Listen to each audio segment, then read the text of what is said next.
Hello everyone, welcome to Tutoriaholic. I am Rashmi Chaudhary. Today we are going to see the next topic, that is C language. Here we are going to see the introduction of C language और C language को किसने develop किया है, वो कैसी language है, इसको सीखने की ज़रूरत क्या है, ये सारे जो क्वेश्चंस आपके मन में हो सकते हैं तो उनका आज आप लोगों को यहाँ पर इस वीडियो के अंदर आंसर जो है वो मिल जाएगा। तो सबसे पहले स्टार्ट करते हैं सी लैंग्वेज क्या है। तो C is a programming language developed by Dennis Ritchie at AT's and tease Bell laboratory of USA in 1972। C जो है ये एक प्रोग्रामिंग लैंग्वेज है जिसको डेवलप किया गया है, डेनिस रिची नाम के इंसान ने इसको डेवलप किया है। और ये कहाँ पर डेवलप हुई थी? AT and tease Bell laboratory जो है यूएसए के अंदर, वहाँ पर इसको डेवलप किया गया था इन 1972 के अंदर। ठीक है, अभी देखो 1972 में उसको डेवलप किया है, लेकिन फिर भी अभी 2022 में भी हम इसको सीख रहे हैं, तो कुछ तो बात होगी इसके अंदर जो हम इसे सीख रहे हैं। ठीक है, और ये जो लैंग्वेज है ये मिडल लेवल लैंग्वेज है। अभी इसको मिडल लेवल लैंग्वेज क्यों कहा जाता है, या फिर इसका नाम सी लैंग्वेज ही क्यों है, या फिर ये इतनी पुरानी लैंग्वेज है तो इसको अभी सीखने की ज़रूरत क्या है, क्योंकि अभी तो नई नई लैंग्वेजेस आ चुकी हैं, जैसे कि जावा है, पाइथन है और डॉट नेट वगैरह बहुत सारी लैंग्वेजेस यहाँ पर है। तो अभी इसको इतनी पुरानी जो लैंग्वेज है इसको सीखने की ज़रूरत क्या है। ठीक है, सो ये सारे जो क्वेश्चन है इनका आंसर जो है वो आप लोगों को मिल जाएगा अभी इसी वीडियो के अंदर। तो सबसे पहले देखते हैं सी लैंग्वेज जो है वो मिडल लेवल लैंग्वेज है, तो इसको मिडल लेवल लैंग्वेज क्यों कहा जाता है। तो सी लैंग्वेज जो है वो दोनों टाइप की लैंग्वेजेस के जो अच्छे अच्छे फीचर्स है वो कंटेन करती है। मतलब पहले तो देखो, इससे पहले वाली जो लैंग्वेजेस थी, एक तो वो लो लेवल लैंग्वेज थी या फिर हाई लेवल लैंग्वेज थी।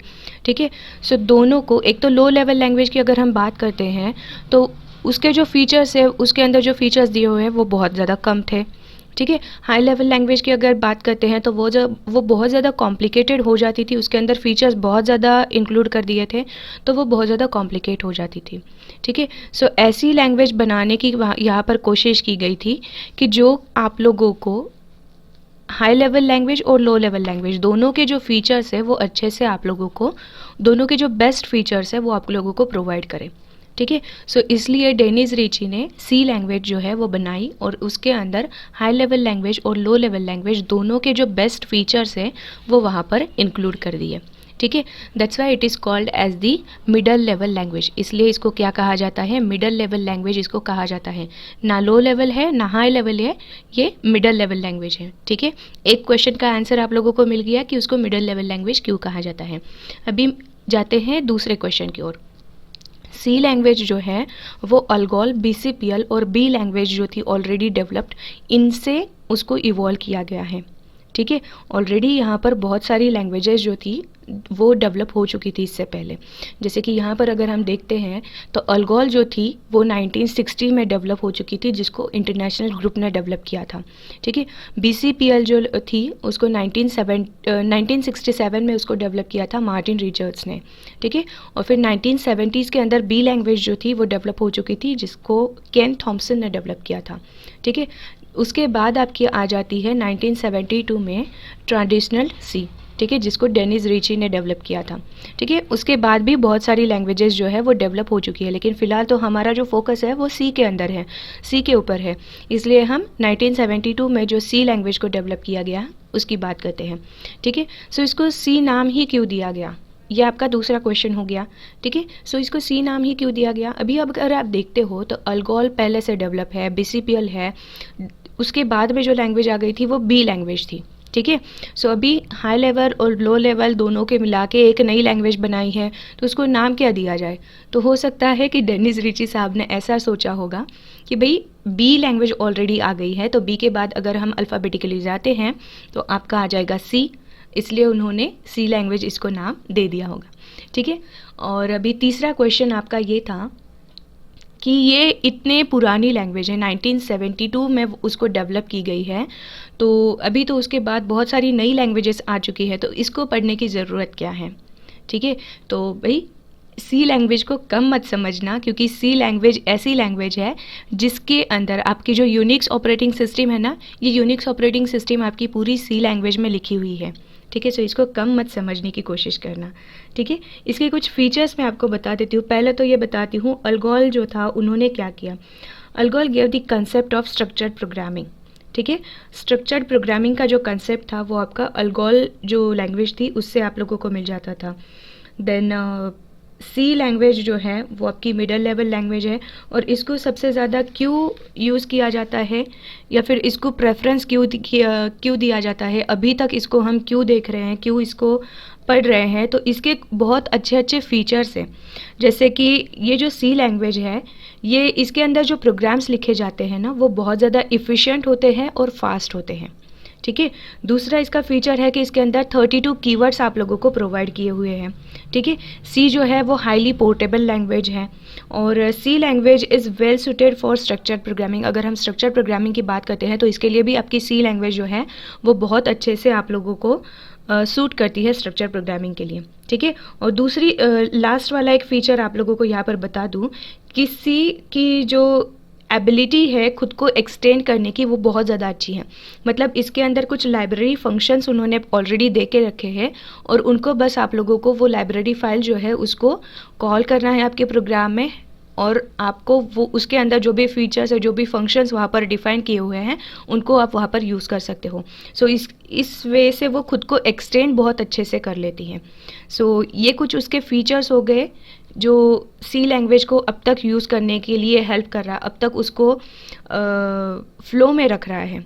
ठीक है, अभी आप और कहोगे कि भाई अभी उससे भी अच्छे अच्छे फीचर्स देने वाली नई लैंग्वेजेस जो है वो आ चुकी है, तो सी को ही क्यों लेना है, सी का ही कंसेप्ट क्यों देखना है। मतलब जब भी आप बी या फिर बीटेक के फर्स्ट ईयर में आ जाते हो तो शुरुआत आपकी कहाँ से होती है, तो सी लैंग्वेज से ही होती है। तो आप कहोगे कि भाई क्या ज़रूरत है, इतना क्या है इसके अंदर कि ये इतनी पुरानी वाली लैंग्वेज जो है वो आप यहाँ पर हमें पढ़ा रहे हो। तो ये बात बता दूँ कि अगर आप सी प्लस प्लस है या फिर जावा है इसको पढ़ने जाते हो, तो इसके जो कंसेप्ट है ना वो आपके सी लैंग्वेज के बेस पे रहने वाले हैं। ठीक है, सो जब तक आप सी लैंग्वेज के कंसेप्ट्स क्लियर नहीं कर लेते तब तक आप सी प्लस प्लस या फिर जावा जो है वो क्लियरली अंडरस्टैंड नहीं कर पाओगे। ठीक है, सो इसलिए यहाँ पर सी लैंग्वेज को पढ़ना, सी लैंग्वेज से स्टार्ट करना पढ़ाई के लिए ये बहुत ज़्यादा ज़रूरी है, क्योंकि आप भले ही ये पुरानी हो चुकी हो लेकिन आप उसको नज़रअंदाज नहीं कर सकते, क्योंकि सारे जो कंसेप्ट है आगे जाके बाकी जो लैंग्वेजेस बनी हुई है इनके अंदर जो भी कंसेप्ट यूज़ किए जाने वाले हैं वो सी लैंग्वेज से ही आने वाले हैं। इसलिए आप लोगों को पहले सी लैंग्वेज पढ़ना बहुत ज़्यादा ज़रूरी है। ठीक है, सो सी लैंग्वेज की नीड क्या है आज के टाइम में, क्यों इसको पढ़ना है, देन उसको सी लैंग्वेज ही क्यों कहा जाता है, उसको मिडिल लेवल लैंग्वेज ही क्यों कहा जाता है, वो किन लैंग्वेजेस से इवॉल्व होके बनी हुई है, ये सारे जो क्वेश्चंस जनरली आप लोगों को इंटरव्यू में या फिर वाइवा में पूछे जाते हैं वो मैंने आप लोगों को बता दिया। यहाँ पर मैंने आपको हिस्ट्री जो है लैंग्वेजेस की, कैसे कैसे कौन कौन सी लैंग्वेज डेवलप हुई है, वो ईयर वाइज और किसने उसको डेवलप किया है, ये एक फिगर भी यहाँ पर दे दिया है। ठीक है, अभी देखते हैं कि सी लैंग्वेज को पढ़ने के लिए क्या क्या चीज़ें बहुत ज़्यादा ज़रूरी हैं। ठीक है, जब भी हम सी लैंग्वेज को पढ़ने की बात करते हैं, सपोज़ करो इंग्लिश लैंग्वेज की पढ़ने की बात करते हैं। ठीक है, जब भी हम इंग्लिश लैंग्वेज को पढ़ने जाते हैं तो शुरुआत कहाँ से करते हैं, अल्फ़ाबेट से करते हैं। जैसे कि मराठी या फिर हिंदी लैंग्वेज को पढ़ने को जाओ तो शुरुआत कहाँ से होगी, मराठी पढ़ने के लिए जाओगे तो बाराखड़ी से शुरुआत होने वाली है, अ ब क ड। ठीक है, वहाँ से वो शुरुआत होने वाली है। ठीक है, सेम वैसे ही इंग्लिश लैंग्वेज को अगर आप जाते हो पढ़ने के लिए तो वहाँ पर अल्फ़ाबेट से शुरुआत होती है, A to Z, वो आपको पहले पता होने चाहिए। ठीक है, फिर उनको मिला के आप वर्ड्स बनाना सीखते हो, प्रॉपर जो मीनिंग वाले वर्ड्स है, मीनिंगफुल वर्ड्स है वो आप बनाना सीखते हो, उनका मीनिंग क्या होता है वो बनाना समझ लेते हो वहाँ पर। ठीक है, उसके बाद वर्ड्स जब आपको बनाने आ जाते हैं, कहाँ पर कौन सा वर्ड यूज़ करना है, मीनिंग आपको पता चल जाता है, तो आप क्या करते हो, वर्ड्स को मिला के सेंटेंसेस बना लेते हो। ठीक है, और जैसे ही सेंटेंसेस बनाने आ जाते हैं वैसे आप उसके पैराग्राफ भी बना लेते हो। ठीक है, तब जाके आप कह सकते हो कि मुझे अभी इंग्लिश लैंग्वेज जो है वो आने लगी है। ठीक है। सो वैसे ही अगर आप लोगों को सी लैंग्वेज सीखनी है तो सी लैंग्वेज सीखने के लिए हमें पहले जैसे इंग्लिश में अल्फ़ाबेट सीखने पड़ते थे, वैसे सी लैंग्वेज अगर आप लोगों को सीखनी है तो वहाँ पर आप लोगों को क्या सीखना ज़रूरी है, तो वहाँ पर है आप लोगों को दिया हुआ alphabets, digits and special symbols कौन कौन से हैं ये आपको पता होना बहुत ज़्यादा ज़रूरी है। ठीक है, क्या क्या ज़रूरी है, alphabets, digits and special symbols कौन कौन से हैं ये आपको पता होना ज़रूरी है। ठीक है, सो ये जब भी आपको पता चल जाएंगे तब नेक्स्ट स्टेप पे आप जाओगे जहाँ पर आपको पता करना है कि कॉन्स्टेंट्स क्या है, देन वेरिएबल्स क्या है और कीवर्ड्स क्या है। ठीक है, अभी आपको अल्फ़ाबेट्स, डिजिट, सिंबल्स क्या है वो पता चल गए, उनका यूज़ करके आपको कांस्टेंट कैसे लिखने हैं, वेरिएबल्स के नाम कैसे लिखने हैं, कीवर्ड्स क्या होते हैं ये पता चल गया। उसके बाद आप क्या कर सकते हो, इंस्ट्रक्शंस जो है, इंस्ट्रक्शंस का फॉर्मेट क्या है या फिर इंस्ट्रक्शंस कैसे राइट करनी है, उसको रन कैसे करना है ये आप पता कर लोगे। और जैसे ही आप इंस्ट्रक्शंस का सीक्वेंस लिख देते हो एक, वो आपका बन जाता है प्रोग्राम। ठीक है, तो वो आपका बन जाता है प्रोग्राम। अभी प्रोग्राम क्या है ये आप लोगों को ऑलरेडी पता है, पिछले वाले वीडियो में मैंने आप लोगों को एक्सप्लेन किया था प्रोग्राम क्या होता है, उसकी डेफिनेशन भी मैंने आपको बताई थी। लेकिन हमें प्रोग्राम लिखने से पहले कितनी सारी चीज़ें पता करनी है, पहले तो पता करना है अल्फ़ाबेट, डिजिट्स और स्पेशल सिम्बॉल्स क्या है, क्योंकि इनके बाद ही आपको पता चलेगा कि कॉन्स्टेंट्स क्या होते हैं, वेरिएबल्स क्या होते हैं एंड कीवर्ड्स क्या होते हैं। और इनको बना के फिर आप आगे जाके क्या करने वाले हो, इंस्ट्रक्शंस वगैरह क्या है वो आप देखने वाले हो। ठीक है, सो अभी देखते हैं alphabets, digits and special symbols क्या क्या होते हैं। इनको कहा जाता है आपका कैरेक्टर सेट। जो तीनों मिला के होते हैं ना, alphabets, digits and special symbols, तो इनको पूरा तीनों को कंबाइन करके कहा जाता है यहाँ पर कैरेक्टर सेट। सी का कैरेक्टर सेट इन्हें कहा जाता है। ठीक है, सो सी का कैरेक्टर सेट जो है वो हम यहाँ पर देखने वाले हैं कि इसके अंदर कौन कौन सी चीज़ें हैं जो अल्फ़ाबेट के अंदर आएगी, कौन सी चीज़ें हैं जो डिजिट्स के अंदर आएगी और कौन सी सिम्बॉल्स है जो स्पेशल सिम्बॉल्स के अंदर इंक्लूड की जाने वाली है। ठीक है, सो कैरेक्टर सेट जो है, सी का कैरेक्टर सेट जो है वो दो टाइप्स में डिवाइड हो जाता है। पहला जो है आपका वो है सोर्स कैरेक्टर सेट। पहला क्या है, सोर्स कैरेक्टर सेट। तो सोर्स कैरेक्टर सेट में आपके आ जाते हैं अल्फ़ाबेट्स, डिजिट्स और स्पेशल सिम्बॉल्स। तो अल्फ़ाबेट के अंदर क्या आएगा, कैपिटल A to Z, ठीक है, और स्मॉल a to Z, मतलब दोनों जो लेवल है वो यहाँ पर अल्फ़ाबेट्स के अंदर इंक्लूड कर दी गई है, capital A to Z and small a to Z। ठीक है, नेक्स्ट आते हैं आपके डिजिट्स। डिजिट्स के अंदर क्या आने वाला है, 0 1 2 3 4 5 6 7 8 9 तक। ठीक है, ये हो जाते हैं आपके डिजिट्स। और स्पेशल सिम्बॉल्स की अगर हम बात करते हैं तो स्पेशल सिम्बॉल्स भी यहाँ पर इंक्लूडेड है, जैसे कि टिल्ट का सिम्बॉल है, ये जो सिम्बॉल होता है इसको कहा जाता है टिल्ट का सिम्बॉल। ठीक है, ये टिल्ट का सिम्बॉल है, ये सिंगल कोलन का है, देन ये एक्सक्लेमेशन मार्क जो होता है वो है, @ जो है, ठीक है, देन हैश है। हैश तो आपको बहुत बार लगने वाला है, जैसे आप प्रोग्राम देखने वाले हो आगे तो प्रोग्राम में आपको पता चलेगा हैश आपको हर एक प्रोग्राम में लगने वाला है। ठीक है, % भी आपको हर एक प्रोग्राम में लगने वाला है। इसको जनरल लैंग्वेज में हम क्या कहते हैं, % का साइन कहते हैं ना, तो यहाँ पर प्रोग्रामिंग लैंग्वेज में यहाँ पर इसको कहा जाता है %। क्या कहा जाता है, %, इसको कहा जाता है। ठीक है, देन ये वाला जो सिंबल होता है, कैरेट वाला सिंबल, ये भी यहाँ पर है स्पेशल सिम्बॉल्स के अंदर। देन सॉरी, इसको % ही कहते हैं, माय बैड, मेरी गलती हो गई, इसको % के साइन ही कहते हैं। ये वाला जो सिंबल है ना आपका एंड, जिसको हम कहते हैं, इसको यहाँ पर %, कहा जाता है। सॉरी, माय बैड, मैंने गलती कर दी, इसको % का सिंबल ही कहते हैं यहाँ पर। और ये जो एंड वाला सिंबल हम यूज़ करते हैं ना लिखते वक्त, इसको यहाँ पर %, कहा जाता है।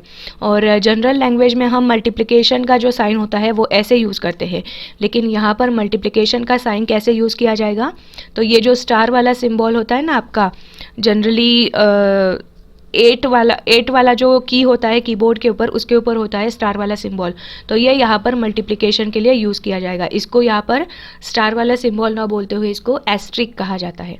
क्या कहा जाता है, एस्ट्रिक। ठीक है, फिर राउंड पैरेंथेसिस जो है वो भी आपके स्पेशल सिम्बॉल्स के अंदर आ जाते हैं।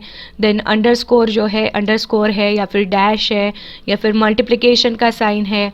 ठीक है, फिर ये स्लैश है, फॉरवर्ड स्लैश, बैकवर्ड स्लैश जो है वो आ जाते हैं, कर्ली ब्रैकेट जो है वो आ जाते हैं, स्क्वायर ब्रैकेट्स आपके आ जाते हैं, colon, semicolon, double quotation, single quote, then angular brackets. ठीक है, then comma, full stop, then question mark, और ये स्लैश तो मैंने आपको बताया, और डॉलर की साइन, ठीक है। ये सारे के सारे जो सिम्बॉल्स है ये आपके आ जाते हैं स्पेशल सिम्बॉल्स के अंदर, इसको इंक्लूड कर दिया गया है, ठीक है। सारे सिम्बॉल्स जो है वो आप लोगों के कीबोर्ड पे ऑलरेडी आप लोगों को प्रेजेंट मिलने वाले हैं।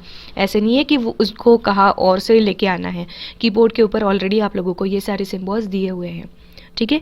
सो ये हो जाते हैं आपके सोर्स कैरेक्टर सेट, ठीक है। ये हो जाता है आपका सोर्स कैरेक्टर सेट। अभी सेकंड जो टाइप है आपका कैरेक्टर सेट का, वो क्या है, एग्जीक्यूशन कैरेक्टर सेट। सेकंड जो टाइप है वो है एग्जीक्यूशन कैरेक्टर सेट। अभी एग्जीक्यूशन कैरेक्टर सेट कौन से हैं, तो वो यहाँ पर मैंने टेबल के थ्रू आप लोगों को यहाँ पर बताया है। एग्जीक्यूशन कैरेक्टर मतलब ये कैरेक्टर है, उनका मीनिंग क्या है और उनको यूज़ करने के बाद आप लोगों को रिजल्ट क्या मिलने वाला है। जब भी आप उनको प्रोग्राम के अंदर यूज़ करोगे तो उनका रिजल्ट क्या मिलने वाला है, ये चीज़ मैंने आप लोगों को यहाँ पर एक्सप्लेन की है। जैसे कि स्लैश एन है, स्लैश एन को जब भी आप यूज़ करते हो आपके प्रोग्राम में, तो ये बताता है एंड ऑफ द लाइन। वहाँ पर आपकी जो लाइन है वो एंड हो चुकी है, आपको अभी आगे जो कुछ भी लिखना है वो नेक्स्ट लाइन पे लिखना है, ऐसा यहाँ पर बताया जाता है। तो स्लैश एन जो है वो एंड ऑफ द लाइन पे एंड ऑफ द लाइन है, यहाँ पर ऐसे बताता है। तो जब भी आप स्लैश एन यूज़ करते हो तो आपके प्रोग्राम में क्या होने वाला है, it will transfer the active position of the cursor to the initial position of the next line, ठीक है। अभी सपोज करो कि ये लाइन थी, ठीक है, यहाँ से आपकी लाइंस जो है वो स्टार्ट हो रही है, ये लाइन थी, यहाँ पर आपका कर्सर है, ठीक है। अभी आपको क्या करना है, ये लाइन आगे वाली लाइन ऐसे ही छोड़ देनी है। नेक्स्ट लाइन जो है यहाँ से आपको कुछ नई चीज़ जो है वो प्रिंट करनी है। तो आप यहाँ पर क्या करोगे, अगर आपने यहाँ पर स्लैश एन दे दिया तो ये क्या करेगा, एंड ऑफ द लाइन यहाँ पर कंसीडर करेगा और ये लाइन यहाँ पर छोड़ देगा, और नई लाइन जो है उसके इनिशियल पोजीशन पे यहाँ पर आके आपका कर्सर जो है वो रुकेगा, और आप जो भी प्रिंट करने वाले हो वो नेक्स्ट लाइन के इनिशियल पोजीशन से वहाँ पर प्रिंट होना स्टार्ट हो जाएगा, ठीक है। सो स्लैश एन का काम आपको बता दिया। अभी स्लैश ज़ीरो, ये जो है ये ज़ीरो है, इसलिए मैंने ये ओ है या ज़ीरो ये आपको पता नहीं चलता, इसलिए ब्रैकेट में मैंने ज़ीरो लिख दिया है। स्लैश ज़ीरो है, ये क्या बताता है आपको, एंड ऑफ द स्ट्रिंग। जैसे ही आप आगे जाके स्ट्रिंग पढ़ने वाले हो तो स्ट्रिंग का एंड कैसे होता है, स्ट्रिंग का एंड कैसे दिखाया जाता है, तो स्लैश ज़ीरो वहाँ पर होता है, इसको नल कहा जाता है, ठीक है। प्रोग्रामिंग लैंग्वेज में इसको नल कहा जाता है। नल जब भी कहा जाता है तो आप ऐसे लिखोगे या फिर स्लैश एन लिखोगे, ठीक है। और स्ट्रिंग जब भी एंड होती है तो उसके एंड में आपका स्लैश ज़ीरो वहाँ पर होता है, ठीक है। देन नेक्स्ट जो आपका यहाँ पर एग्जीक्यूशन कैरेक्टर है वो स्लैश टी है। स्लैश टी क्या देता है, हॉरिजॉन्टल टैब के लिए ये यूज़ किया जाता है। मतलब ये क्या करता है, अगर सपोज करो आपका कर्सर अभी फ़िलहाल यहाँ है और वहाँ पर आप स्लैश टी दे देते हो, तो स्लैश टी देने के बाद कुछ स्पेसिफिक स्पेस के बाद आपका जो कर्सर है ब्लिंक करने लगेगा, मतलब वहाँ से वो प्रिंट करने लगेगा, जो भी लिखना है वो वहाँ से प्रिंट करेगा, कुछ स्पेसिफिक जगह जो है वो छोड़ देगा। आप लोगों को पता होगा कीबोर्ड के ऊपर टैब का सिंबल, टैब का एक बटन है, तो वो टैब बटन दबाने के बाद जैसे थोड़ी सी जगह जो है वो छूट जाती है ना, तो वैसे ही यहाँ पर स्लैश टी का इस्तेमाल किया जाता है वो टैब देने के लिए वहाँ पर, ठीक है। देन स्लैश वी यहाँ पर दिया हुआ है, ये क्या करता है, वर्टिकल टैब। अभी हॉरिजॉन्टल टैब आप लोगों ने देख लिया कि हॉरिजॉन्टल टैब आप लोगों ने देख लिया कि वो क्या करता है, हॉरिजॉन्टली वो थोड़ी सी जगह जो है वो छोड़ देता है। अभी वर्टिकल टैब करेगा, क्या करेगा, it will transfer the active position of cursor to the next vertical tab, ठीक है। नेक्स्ट वर्टिकल मतलब वर्टिकल टैब ये देने वाला है, वर्टिकल जो जगह है वो छोड़ने वाला है, ठीक है। देन नेक्स्ट जो है वो स्लैश एफ है। अभी स्लैश एफ क्या करता है, it is used as a form feed, मतलब it will transfer the active position of cursor to the next logical page, ठीक है। और नेक्स्ट है आपका स्लैश आर। स्लैश आर क्या करता है, it is carriage return character, ठीक है। ये क्या है, ये कैरेज रिटर्न करता है, मतलब it will transfer the active position of the cursor to the initial position of the current line, ठीक है। मतलब एक्टिव पोजीशन जहाँ पर आपका कर्सर है वहाँ से वो ट्रांसफ़र हो जाएगा करंट लाइन के इनिशियल पोजीशन पे, ठीक है। सो ये है आपकी एग्जीक्यूशन ऑफ कैरेक्टर सेट और सोर्स कैरेक्टर सेट, ठीक है। उसके बाद हम क्या देखने वाले थे, इसके बाद हम देखेंगे कांस्टेंट क्या है, वेरिएबल क्या है और कीवर्ड्स क्या है, ठीक है। अभी ये जो टॉपिक है ये हम नेक्स्ट वीडियो में लेंगे। आज के वीडियो के लिए बस इतना ही। आज के वीडियो में हम लोगों ने देखा introduction of C language, C language से रिलेटेड जो क्वेश्चंस पूछे जाते हैं वाइवा में या फिर इंटरव्यू में वो हम लोगों ने देखे। और सी लैंग्वेज पढ़नी है तो कहाँ से स्टार्ट करना है, तो कैरेक्टर सेट आप लोगों को पता होना चाहिए। तो कैरेक्टर सेट जो है वो हम लोगों ने देख लिया है। नेक्स्ट वीडियो में हम कीवर्ड्स क्या होते हैं, कॉन्स्टेंट्स क्या होते हैं और वेरिएबल्स क्या होते हैं ये हम देखने वाले हैं। ठीक है। सो आज के वीडियो के लिए बस इतना ही। अगर वीडियो अच्छा लगता है तो लाइक करो और फ्रेंड्स के साथ शेयर करो और चैनल को सब्सक्राइब भी करो। ठीक है, बाय।